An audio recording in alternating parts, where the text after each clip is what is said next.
इश्क में ताजमहल बनवाना तो आपने सुना ही होगा। जी हाँ, वही ताजमहल जो शाहजहां ने मुमताज़ की याद में बनवाया था। लेकिन इश्क में कैंसर हॉस्पिटल बनवाना ये आपने नहीं सुना होगा। तो आज हम आपको उसी के बारे में बताएंगे। ये कहानी है दोराबजी की। सर दोराबजी टाटा ग्रुप के जन्मदाता जमशेदजी टाटा के बेटे। क्रिकेट और अन्य खेलों से दोराबजी का गहरा रिश्ता था। वो भारतीय ओलंपिक संघ के पहले अध्यक्ष थे और 1920 में उनकी बदौलत भारतीय खिलाड़ियों का पहला दल ओलंपिक में हिस्सा ले पाया था। बकायदा 3 खिलाड़ियों को तो उन्होंने अपने पैसे पर भेजा था। दोराबजी के पिता का सपना था टाटा स्टील कंपनी बनाना और ये दोराबजी ही थे जिन्होंने अपने पिता के सपने टाटा स्टील को पूरा किया और टाटा पावर की नींव भी रखी। और आज ये दोनों ही कंपनियां टाटा ग्रुप की सबसे बड़ी पहचान है। और अब बात करते हैं इश्क में कैंसर हॉस्पिटल की। तो दोराबजी की पहचान सिर्फ एक बिजनेसमैन तक ही सीमित नहीं थी। उनके जीवन की इस कहानी में एक लड़की भी है। तो ये कहानी शुरू होती है साल 1896 में। दोराबजी अपने जीवन के 35 साल पार कर चुके थे, यानी उनकी उम्र 35 साल से ज्यादा हो गई थी। और जब बेटा बड़ा हो रहा होता है तो घर वालों को शादी की चिंता तो सताने ही लगती है। वैसे ही उनके पिता जमशेदजी उनकी शादी को लेकर चिंता में रहने लगे थे। फिल्मी दुनिया की माने तो जैसा फिल्मों में दिखाया जाता है कि एक ही आदमी आपके काम आता है और वो होता है आपका कोई पुराना दोस्त। यहाँ भी एक रोज जमशेदजी मैसूर में अपने बचपन के एक दोस्त से मिलने गए। वहाँ दोस्त की बेटी को देखते ही उन्होंने मन ही मन उसे अपनी बहू मान लिया। पढ़ने लिखने और खेलने से लेकर तमाम चीजों में काबिल इस लड़की का नाम मेहरबाई था। लेकिन अभी भी एक समस्या थी। जमशेदजी अपने बेटे दोराबजी से शादी के बारे में सीधी सीधी बात करने से कतरा रहे थे। लिहाजा जमशेदजी ने एक दूसरी तरकीब निकाली। उन्होंने कारोबार के बहाने दोराबजी को मैसूर भेज दिया। साथ ही बातों बातों में ये भी कह दिया कि उनके बचपन के दोस्त से हालचाल पूछाएं। और जैसा वो चाहते थे वैसा ही हुआ। और 1897 में ठीक वैलेंटाइन डे के रोज मेहरबाई और दोराबजी की शादी हो गई। एक तरफ जहां दोराबजी खेलों को बहुत पसंद करते थे, वहीं दूसरी ओर उनकी पत्नी मेहरबाई खुद एक अव्वल दर्जे की खिलाड़ी थी। 1924 में पेरिस ओलंपिक्स में भाग लेने वाली वो पहली भारतीय महिला थी। दोराबजी और मेहरबाई की कहानी शादी के बाद शुरू हुई थी। चलिए आपको एक किस्सा सुनाते हैं।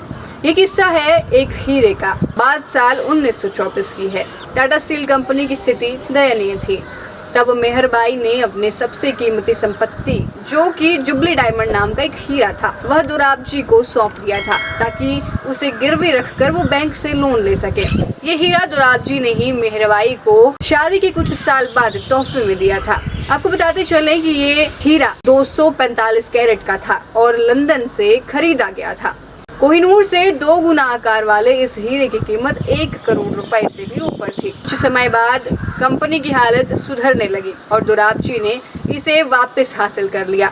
लेकिन फिर किस्मत ऐसी कि मेहरबाई इसे फिर कभी पहन ही नहीं पाई, क्योंकि साल 1931 में एक खतरनाक कैंसर से उनकी मौत हो गई। भारत में तब कैंसर बेतोड़ बीमारी थी। दुनिया भर में इसके इलाज का तरीका अभी अपने शुरुआती चरणों में ही था।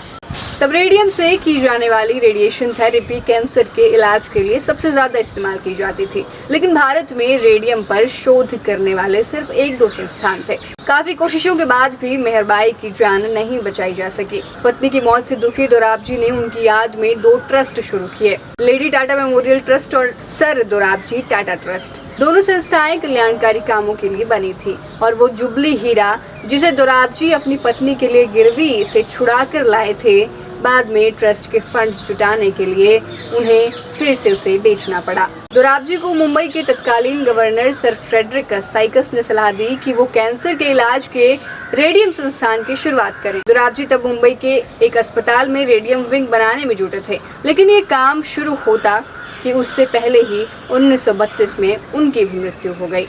हालांकि दोराबजी ने अपनी जो यात्रा शुरू की थी वह उनकी मौत के बाद भी रुकी नहीं। दोराबजी के अधूरे सपने को पूरा करने के लिए सर नौरोजी सकलतवाला, जो रिश्ते में दोराबजी के ममेरे भाई थे, वह टाटा ग्रुप के नए अध्यक्ष बने। टाटा ग्रुप के साथ साथ अब दोराबजी ट्रस्ट की जिम्मेदारी भी उन्हीं के कंधे पर थी। एक रोज समुद्री यात्रा के दौरान सकलतवाला की मुलाकात डॉक्टर जॉन स्पाइस से हुई। स्पाइस बीजिंग, चीन के एक मेडिकल कॉलेज में कैंसर विभाग के प्रमुख थे। सकलतवाला ने भारत में कैंसर हॉस्पिटल बनाने के लिए उनकी मदद मांगी और डॉक्टर स्पाइस तैयार भी हो गए। लेकिन एक बार और हॉस्पिटल की शुरुआत में रुकावट आई, जब 1938 में सकलतवाला की दिल का दौरा पड़ने से मौत हो गई। इसके बाद टाटा ग्रुप और ट्रस्ट की जिम्मेदारी JRD टाटा को मिली। JRD ने फैसला किया कि टाटा मेमोरियल हॉस्पिटल नाम का एक अस्पताल बनेगा, लेकिन उसमें किसी भी तरह से ब्रिटिश सरकार का कोई हस्तक्षेप बर्दाश्त नहीं किया जाएगा। 30 लाख रुपए के फंड से अस्पताल का निर्माण शुरू हुआ। इसी बीच 1939 में सेकेंड वर्ल्ड वॉर की शुरुआत हो गई और अस्पताल के निर्माण के लिए विदेश से जो विशेषज्ञों को बुलाया गया था, वो काम बीच में छोड़कर चले गए। डॉक्टर स्पाइस भी वापस चीन चले गए। अस्पताल के निर्माण का काम ठप हो गया। इसके बाद भी JRD टाटा ने हार नहीं मानी। जैसे तैसे करके 2 साल के अंदर उन्होंने अस्पताल का पूरा काम करवाया और फरवरी 1941 में ये बनकर तैयार हो गया। 7 मंजिला इमारत में बना ये अस्पताल तब सभी आधुनिक सुविधाओं से लैस था और भारत ही नहीं बल्कि पूरे एशिया का पहला कैंसर अस्पताल था। इसका उद्घाटन करते हुए बॉम्बे के तत्कालीन गवर्नर सर रोजर लुमले ने कहा था कि यह अस्पताल कैंसर के खिलाफ अंतर्राष्ट्रीय लड़ाई में भारत का पहला बड़ा योगदान है। दशकों तक टाटा मेमोरियल अस्पताल एशिया में कैंसर के इलाज का एकमात्र केंद्र रहा और साल 1952 में यहीं भारतीय कैंसर अनुसंधान केंद्र की शुरुआत हुई।